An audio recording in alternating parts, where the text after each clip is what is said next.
Every Wednesday, every Tuesday and Thursday that we wrestled, no matter where I took those boys, they were there. And even so many years later, in the case of Mike, it's 27 years. Tony, it's been 16 years. I see the same traits in the young men as they give this gift to their children. And I'm sure that all of my state placers are doing the very same thing. But I'm here to speak about one of the real good kids that I had. His weight class when he came in as a freshman was 106 pounds. You can't believe it today, but he was 106 pounds as a freshman in 1995. He was probably the most intense little guy that I've ever seen. Even when he was practicing, what he did on the mats in practice is exactly what he did on the mats out there when we were competing. If you practice to win, you do win. And that's what he believed in. Tony placed third in the state at 106 pounds as a ninth grader. His sophomore year, he wrestled up 2 weight classes at 119. He placed fifth in the state. And at this point, his leadership became very evident as Tony was a captain for all 4 years of his high school career. He wrestled at 125 as a junior and 135 as a senior, and was a state champion both years. What set Tony apart from all the good kids that were on that team? Tony was our first wrestler to win over 200 wins in the high school. He finished at Mount Morris with a career of 206 wins and only 7 losses. He is also our four-time Metro League champion, a 4-time district champion, a 4-time regional champion, and a 2-time state champion. Tony was recognized as a Mount Morris Male Athlete of the Year in 1998. One of the biggest honors that was bestowed on both of these young men, Mike Anderson and Tony Hollifield, and I don't know whether they even realize this, but they were named to be the U.S. flag bearer in the Parade of Champions at the state finals by their coaches and by the officials that officiated their matches. They didn't carry the state flag, they didn't carry the MHSA flag, they carried the U.S. flag.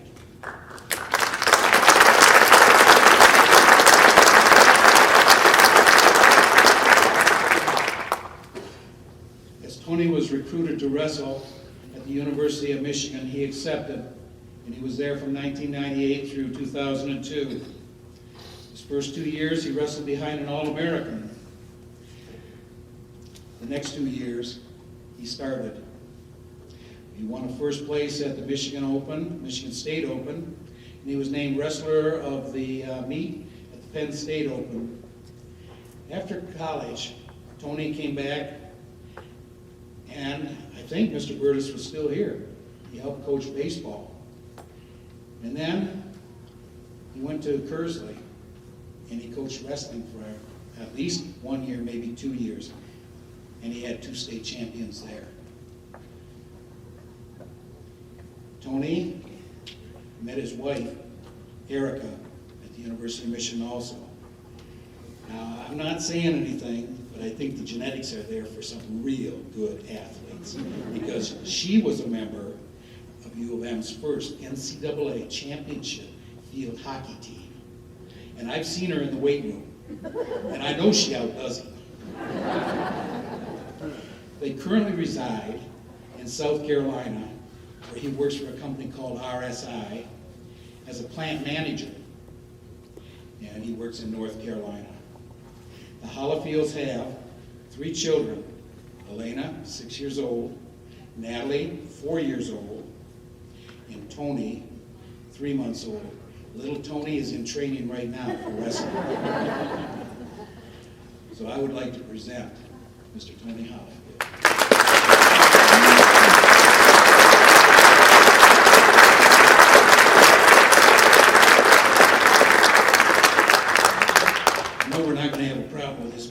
because I think we should lower it when he gets here.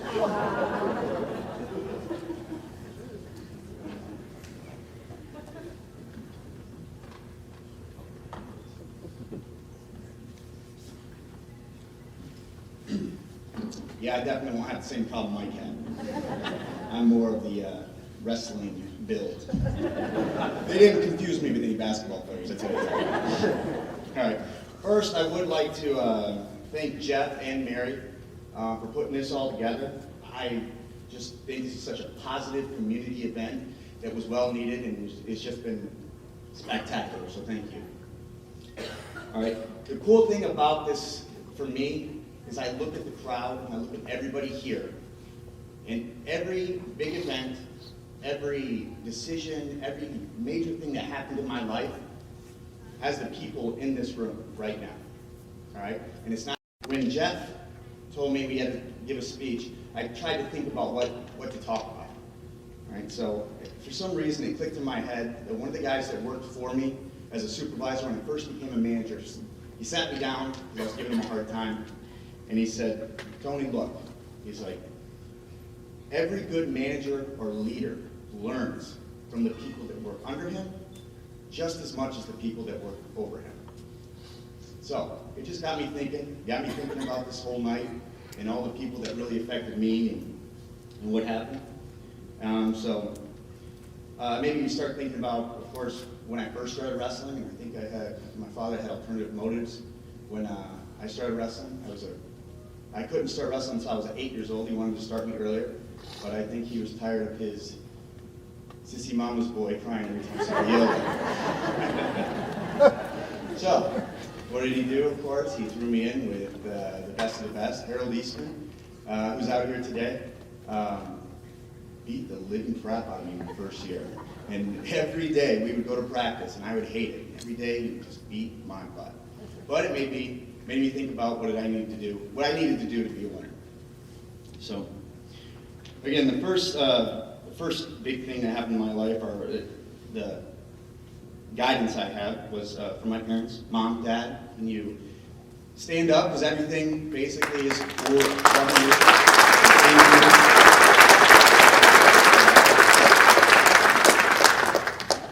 With my mom and dad, I was just blessed and to be raised by such a loving man and woman that taught me success was earned. All right? And hard work was the only way to gain success. All right? There was no shortcuts in life. The harder you work, the luckier you get. All right? So they instilled that in me. With that, they also instilled that mediocrity was unacceptable. If you want to live a mediocre life, perform at a mediocre pace. So thank you for teaching me the way. Love and support of my family, my sisters, my aunt, my cousins, my nephew, who's more like a brother than a nephew. Tim Hibbs, my coach, my individual coach that said, your head's going to go wacky sometimes, and you're not going to know, you're going to have an out-of-body experience.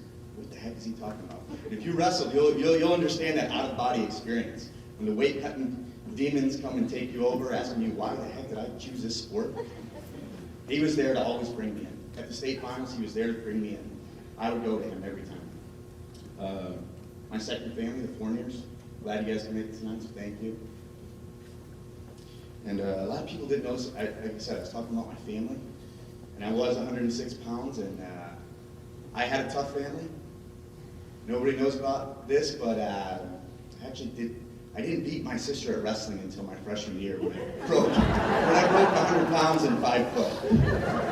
She was a national champion at Sambo, so we had some good fights at home. All right, we say the term family, and Mike Anderson touched on it.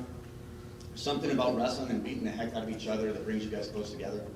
The Mount Morris High School wrestling team was the closest team I've ever been a part of. Football, baseball, wrestling, college, you name it. These guys that are here today were the closest group that we ever had.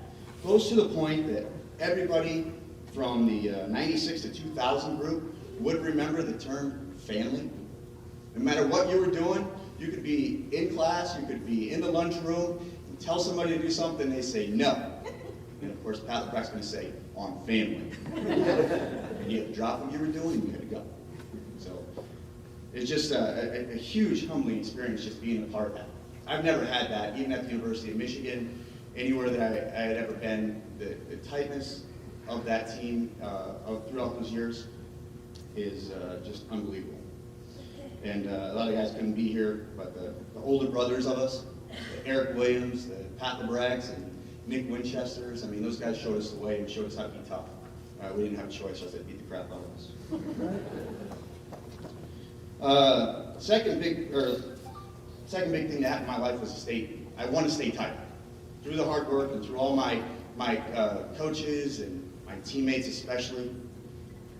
But the thing I remember the most about that was the week after the state tournament and I won the title and I got to eat anything I wanted. I got a letter in the mail from Mike Anderson. I never met Mike Anderson, I never knew who he was, but I received a letter in the mail that I still have to this day. But it was just a congratulations. It was 10 years ago that I won the state title. It's just fitting that it was exactly 10 years after I did. But it stuck with me, and it just was extremely positive from my experience. Second big thing that I had to decide to do after I won my second state title, I had to decide where I was going to school. I didn't know what to do. I didn't know what to look for. So what happens? Again, Mike Anderson comes to my house. He's from Arizona, but he came to my house and just gave me pointers and just told me, hey, this is what to look for when you're getting recruited. This is the training factors, the people, and everything else. So again, that's when I was talking about the people in this room have made a huge impact on my life. The guy I never met was in my house coaching me, and because of him, I wanted to go to Arizona State. But they already had a 57-pounder, a 49-pounder, so I went to Michigan. And I graduated with a sports management communications degree. I wanted to be an athletic director, simply because of Mr. Burtis. I wanted to be like Mr. Burtis. So I had the opportunity to substitute teach at Flushing when he was at Flushing. And I said, I got to steal some time. He's like, I got to steal some time from you. And he's like, okay. And he sat me down and said, what's up? I'm like, I just want to be an athletic director. How do I get there? And he gave me some very specific things and gave me some good pointers on how to get there. And I was completely committed to doing so. But if any of you know me, I have zero patience. So I had to go back to school and get another degree. First one was hard enough to get. So with my absolute no patience, I had an extremely beautiful girl that I was madly in love with. And I had to get a ring on her because she was from San Diego and she was going to leave. So with that, who else do I call? And people that I'm close to most. Call Bob, Coach Bob, and said, hey, I need a job. Substitute teaching just isn't cutting it, and I don't want to wait. So I got to get a job. So he got me into General Motors temporarily, and then Ronnie, his wife, gave me my first opportunity, much as mine. So I know tonight,